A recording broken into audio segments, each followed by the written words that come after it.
शिव कौन है? शिव को अजर अमर कहा गया है।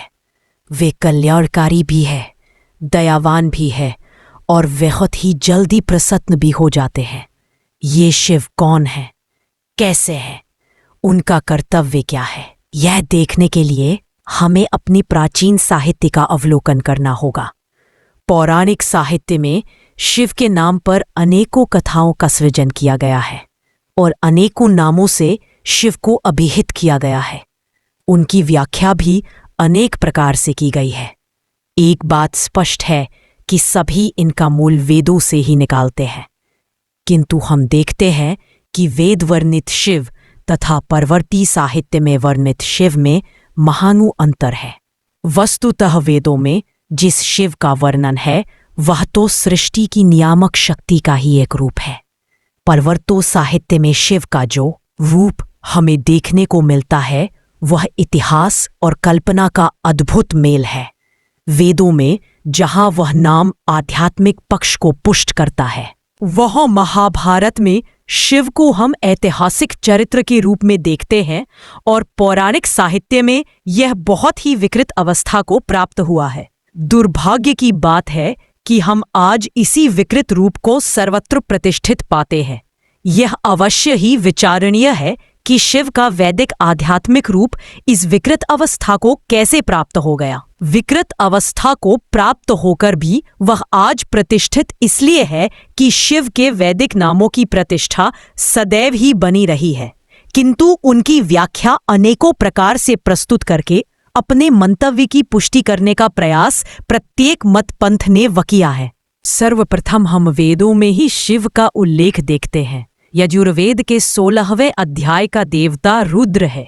इस अध्याय में शिव के अनेकों नाम एक साथ ही मिल जाते हैं, यथा शिव, गिरिश, नीलग्रीव, सहम्राक्ष, हिरण्यवाहु, गणपति, पशुपति, शितिकंठ, कपर्दी, व्युक्तकेश, शतधन्व, हस्म, वामन, शंभु, मयोभव, शंकर, मयस्कर, शिवतर, भूतानाम अधिपति। वेद में हम स्पष्ट रूप से देखते हैं कि ये सभी नाम वह अर्थ नहीं देते जो आज लोक में प्रचलित हैं।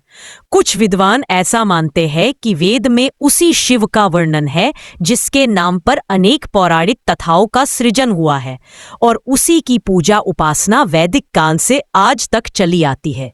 यहाँ तक कि शिव के अनेक नामों की व्याख्या करने के लिए तरह तरह की कहानियों की रचना की गई है। ये कहानियां सृष्टि क्रम के विरुद्ध होने के साथ साथ युक्ति संगत भी नहीं है।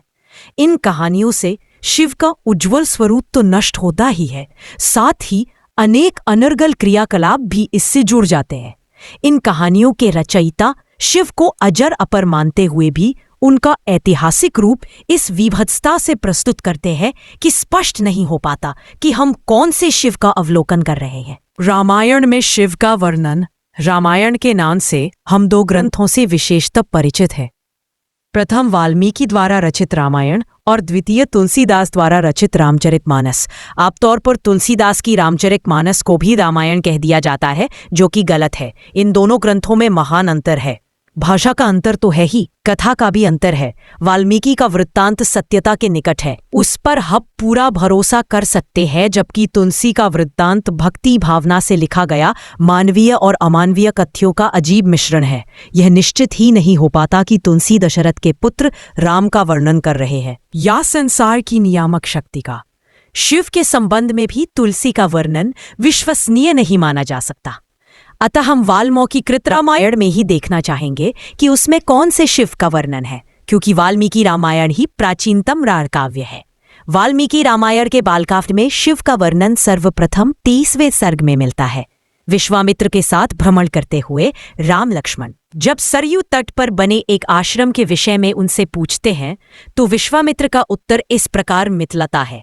बुद्धिमानों से जो काम कहा जाता है वह कंदर्श पहले शरीरधारी था। यहाँ नियम पूर्वक एकाग्र हुए, तपस्या करते हुए, विवाह करके मरुतों के साथ जाते हुए देवेश महादेव को दुष्ट वृद्धि वाले काम ने पोड़ित किया।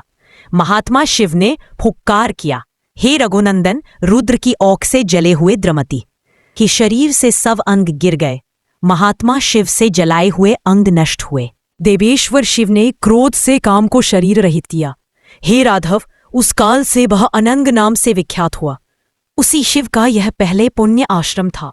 इस वर्णन से इतना जाप होता है कि पहले इस आश्रम में शिव नाम के कोई महात्मा तपस्या करते थे और उन्होंने काम को अपने शरीर पर किसी भी प्रकार से हावी नहीं होने दिया था। उक्त कथन के बाद यह भी कहा गया है कि वे विवाह करके जा रहे थे। यह कथन हमें असंगत लगता है। जब वे विवाह करने को प्रस्তুत ही हो गए तो निश्चित है कि कारण का सेवन उन्हें करना ही होगा। जब काम को शरीर रहित ही करना था तो विवाह की क्या आवश्यकता था? स्पष्ट रूप से वे शिव वेद में कहे गए शिव न हो सकते। ये पूर्णतः मानवीय गुणों से युक्त है। धनुष भंग के प्रसंग में जिस धनुष का नाम आता है वह जनक के किसी पूर्वज का दिया हुआ था। यह भ्रमपूर्ण कथन है कि इसका संबंध शिव से था। एक अन्य धारणा यह भी है कि रावण शिव भक्त था। जहां तक हमारा अभिमत है, शंकर का अस्तित्व राम के सपे नहीं था, अतः रावण के शिव भक्त होने का प्रश्न ही नहीं उठता। शंकर वस्तुतः महाभारत काल में ही थे। इनका वर्णन वेदों से भी निकालना उचित नहीं है, क्योंकि वेदों में इतिहास नहीं है।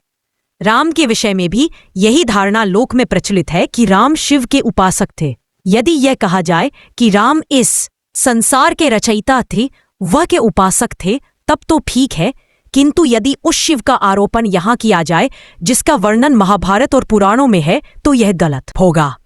वस्तु ये घपला तुलसीदास का किया हुआ है।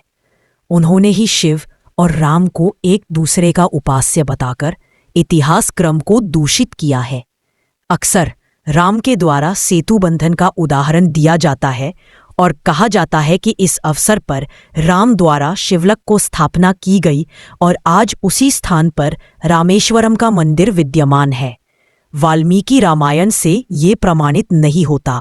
वस्तुतः ये मंदिर 11वीं शती का निर्माण है और एक दक्षिण भारतीय राजा रामचंद्र ने इसका निर्माण कराया था, इसीलिए इसका नाम रामेश्वरम पड़ा है। यह राजा शिव का उपासक था। रावण किसका उपासक था, इसकी विवेचना हम किसी अन्य लेख में करना चाहेंगे।